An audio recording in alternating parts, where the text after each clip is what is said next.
During the 1930s, President Franklin Roosevelt's New Deal programs brought orders to Charlestown for destroyer construction.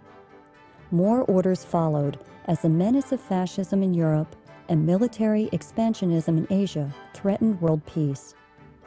When the United States entered World War II, production centered on two types of vessels designed to meet specific needs. The destroyer escort countered the German submarine menace in the Atlantic, while the tank landing ship, or LST, enabled the Allies to invade enemy-held shores around the globe. During World War II, high production demands and a need for labor brought many new workers into the Charlestown Navy Yard. Employment peaked at over 50,000 in 1943. The significant rise in African American and women workers changed the character of the workforce in the Navy Yard. By war's end, women made up almost 20% of the workforce. They became riveters, welders, and machinists, and contributed significantly to the largest ship construction program in the Yard's history. It can be said that the Navy Yard reached its finest hour during World War II.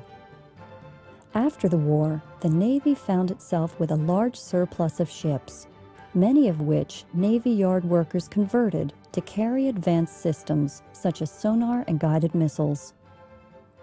The Charlestown Navy Yard became a leader in this effort, producing the Navy's first guided missile destroyer, USS Guyot, in 1955. During this period, it also modernized USS Cassin Young, now berthed at the Navy Yard as a museum ship. The federal government's decision to close the Charlestown Navy Yard in 1974 was motivated by both a need to economize and pressures on Congress to rely on the private sector for defense production needs. The threat of closure had seemed imminent many times in the shipyard's history, but this time the decision was firm and final. The shipyard today, however, is far from an abandoned ghost town. Old buildings have been imaginatively changed to fulfill new functions. The National Park Service plays an important role in the Navy Yard's preservation.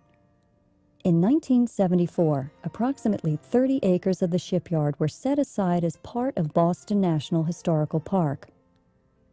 Here, some of the yard's oldest structures are preserved to interpret the history of the yard.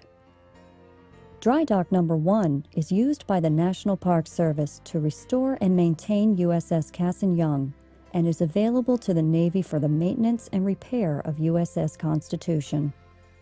The National Park Service currently offers a variety of interpretive programs for the visitor, including shipyard tours and the Serving the Fleet exhibit on Navy Yard history.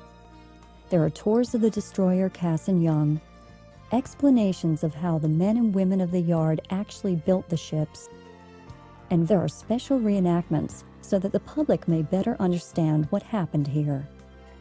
These interpretive programs are enhanced by visiting ships, both modern and historic, from countries around the world. What is happening to the remaining 100 acres of the shipyard? The City of Boston has implemented an urban development plan as part of its ongoing efforts to revitalize the city's waterfront.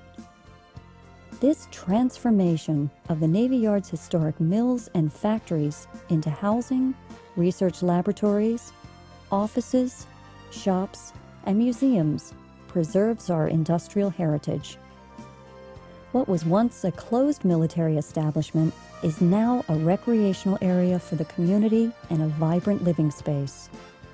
The pride of workmanship, shared by the thousands of workers who pass through the yard's gate, was reflected by the yard's motto, Serving the Fleet.